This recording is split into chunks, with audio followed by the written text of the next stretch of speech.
नमस्कार दोस्तों। मेरा नाम है विजय कुमार। आप देख रहे हैं कॉमिक्स पिटारा चैनल को। तो चलिए दोस्तों, तुलसी कॉमिक्स की इस शानदार स्टोरी को हम शुरू करते हैं, जिसका नाम है किस्मत की मेहरबानी। आप देख सकते हैं इसका कवर पृष्ठ, जो कि कुछ इस तरह का है। तो चलिए इसकी शानदार स्टोरी को शुरू करते हैं। बसंतपुर गांव में चतुरी नाम का दूल्हा रहता था। उसका काम में मन ही नहीं लगता था। पक्का आलसी था वो। गांव के सभी लोग खुशहाल हैं। बस एक मैं ही फटहाल जिंदगी जी रहा हूँ। क्यों ना मैं शादी कर लूँ और घर बसाकर सुखी जीवन बिताऊं। वो अपने मुंह बोले चाचा के यहाँ पहुंचा। आओ चतुरी, आओ। आज चाचा की याद कैसे आ गई? चाचा, मैं अकेला रहते रहते ऊब गया हूँ। तो शादी कर लो, दो हो जाओगे। पर चतुरी बेटे, जो घर बसाते हैं उन्हें मेहनत मशक्कत करनी पड़ती है। मैं वचन देता हूँ चाचा, मन लगाकर काम करूँगा। अब अकेलेपन से छुटकारा दिलवा दें, तब ठीक है। समझो, तुम्हारी शादी हो गई। चाचा ने उसकी शादी करवा दी। यही है हमारा गांव बसंतपुर, बड़ा खुशहाल है। हूँ चाचा, चतुरी की शादी तो करा दी, लेकिन ये निखट्टू गृहस्थी की गाड़ी चला भी पाएगा? देखो भैया, अब तो गर्दन फंसा ही दी है। जो होगा देखा जाएगा। हे भगवान, ये घर है या भूतों का डेरा? क्या सोच रही हो? भीतर चलो। दोनों मकान के भीतर पहुंचे। चमेली, तुम आ गई हो तो अब ये घर खुशहाल हो जाएगा। हाँ, सो तो है। सोचा था क्या, और क्या सामने आया। दहेज में जो मिला है, सिवाय उसके यहाँ और क्या है। दूसरे दिन, ये भी तो पता चले ये श्रीमान करते क्या हैं। एक जमाने के बाद आज खीर और पूड़ियाँ भर पेट खाने को मिलेंगी। कुछ दिन मौज मस्ती में बीते। तुम कुछ करते क्यों नहीं? यही सोच रहा हूँ। कब तक सोचते रहोगे? दो चार दिन ही रोटी बनेगी। कुछ नहीं करोगे तो भूखों मरने की नौबत आ जाएगी। कहा ना, सब हो जाएगा 4 दिन बाद ही। अब घर में कुछ नहीं है। क्या पकाऊं और क्या तुम्हें खिलाऊं? मैं अभी आता हूँ। चमेली पछताने लगी। हे भगवान, ये आदमी तो एकदम निखट्टू है। जिंदगी की गाड़ी कैसे चलेगी? कुछ देर बाद, अरे, इतना सारा सामान कहाँ से ले आए? उधार लाया हूँ। उधार लेना अच्छी बात नहीं है। कुछ करोगे नहीं तो दोगे कहाँ से? मैं मूर्ख हूँ क्या? आज उधार देने वाले कल इज्जत उतारने आएंगे, तब क्या होगा? जबकि तब देखी जाएगी। कुछ दिनों बाद, सुनो, मैं कुछ दिनों के लिए मायके जाना चाहती हूँ। ठीक है, चली जाओ, मैं फिर ले आऊँगा। चमेली चली गई। चलो, कुछ दिन तो चैन से बीतेंगे। महीने भर में ही चतुरी की हालत पहले जैसी ही हो गई। अब तो कोई उधार भी नहीं देता। मांगने वालों का सुबह से तांता लगा रहता है। मुझे ससुराल जाना चाहिए। कहूँगा अब मैं खूब कमाने लगा हूँ, कुछ दिन वहीं मौज करूँगा। ना यहाँ रहूँगा, ना कर्ज मांगने वाले परेशान करेंगे। वह सुबह सवेरे ही घर से सज धज कर निकल पड़ा। यही मौका है जब मैं बिना टोका टाकी के निकल सकता हूँ। चलो, फिलहाल गांव तो छूटा, अब आराम से ससुराल की दिशा पकड़ूं।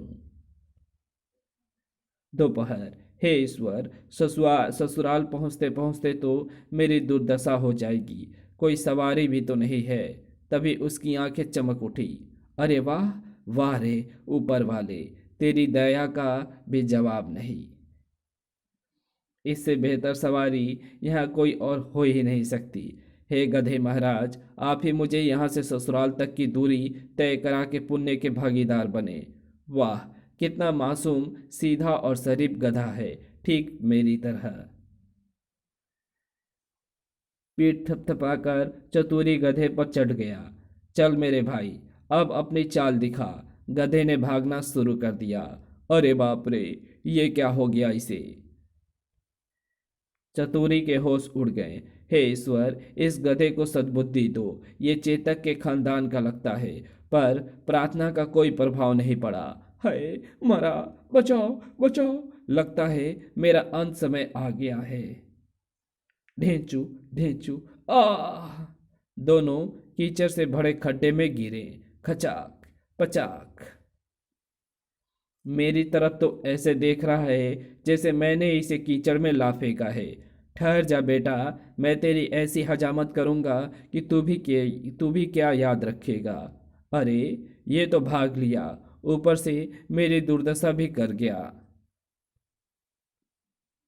अब कहीं कोई नदी नाला मिले तो अपनी दुर्दशा से छुट्टी पाऊं। वो चलते चलते एक तालाब के पास पहुंचा। चलो, कीचड़ से तो छुट्टी पाऊं, इसमें अवश्य ही कोई खाने की चीज होगी। चतुरी की तभी नजर पड़ी। हट हट, अरे ओ बंदर, हट हट।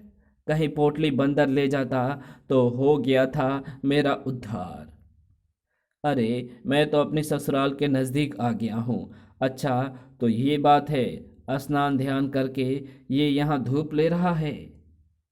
चतुरी का दिमाग सनक गया।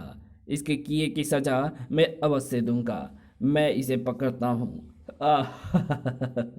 मेरे फंदे से बचा है कोई जो तू बचेगा बेटे।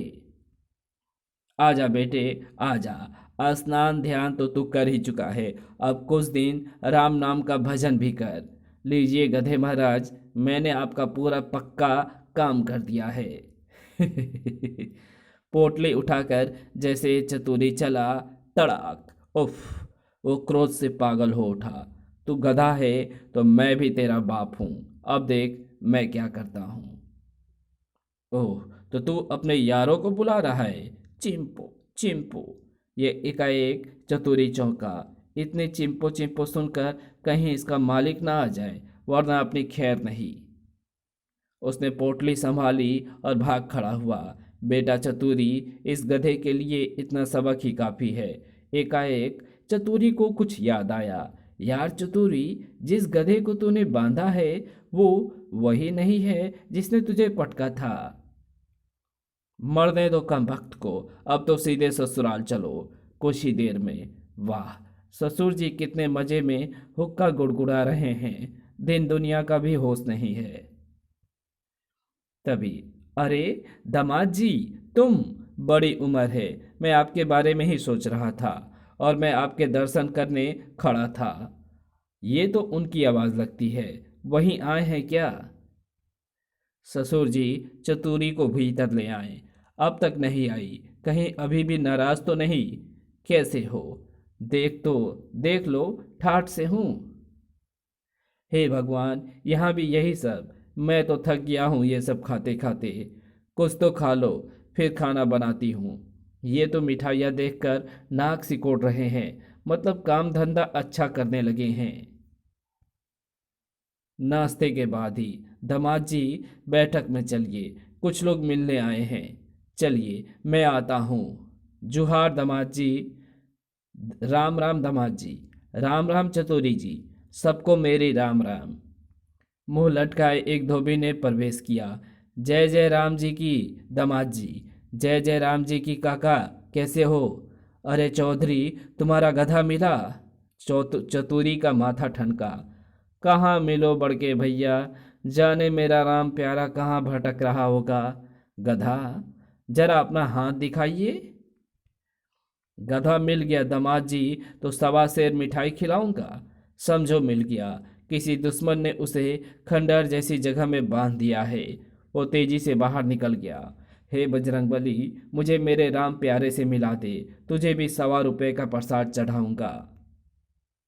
अरे मेरे राम प्यारे, तुझे किस दुष्ट ने यहाँ बांध रखा है?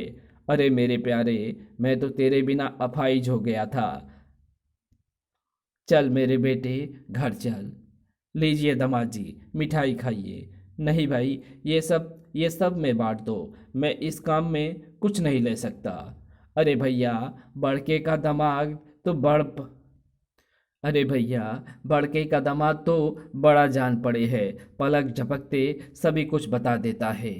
अरे सासू जी, ये तो रहने ही दीजिए, ये तो खाते खाते मैं तंग आ गया हूँ। सासू जी भी सोच में पड़ गईं।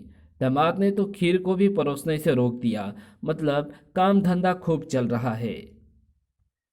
खाना खाता चतुरी चौंका। आई मैंने तो खीर को मना कर दिया।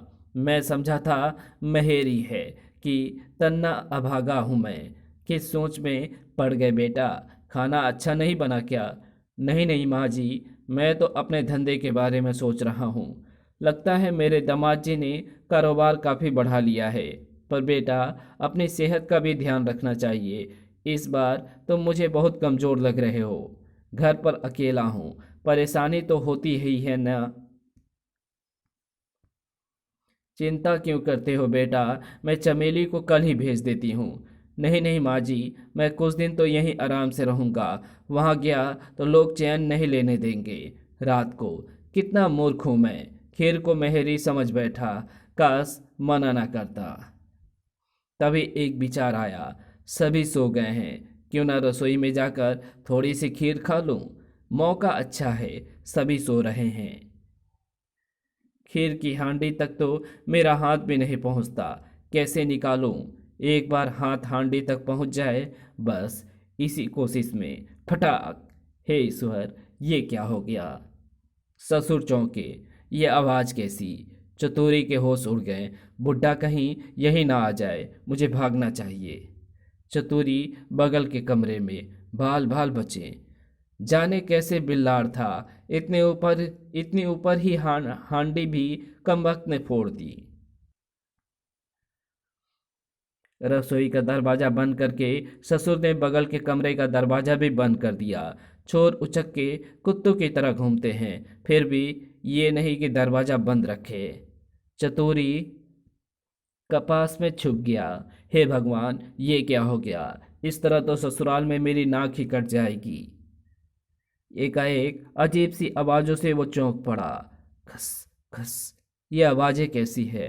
आई लगता है चोर दीवार में खान खान कर रहे हैं। चोर भीतर घुस गए। ये तो मोटे मुस्टंडे चोर हैं, जाने क्या करेंगे। ये आपस में फुसफुसाए। नज़र पड़ गई तो ये जीवित नहीं छोड़ेंगे। यहाँ तो कुछ भी नहीं है, तो क्या हम खाली हाथ जाएंगे? इस कहानी को यहीं समाप्त करते हैं। इसके आगे कहानी पढ़ेंगे हम इसके पार्ट 2 में। तो मिलते हैं इसके दूसरे पार्ट में। तब तक के लिए बाय। अगर आपको ये वीडियो पसंद आई हो तो इस वीडियो को लाइक शेयर कमेंट ज़रूर कर देना। चैनल पे नए हो तो चैनल को सब्सक्राइब कर ऑल नोटिफिकेशन को सिलेक्ट ज़रूर कर लेना। तो मिलते हैं आपसे इसके दूसरे पार्ट में। तब तक के लिए बाय।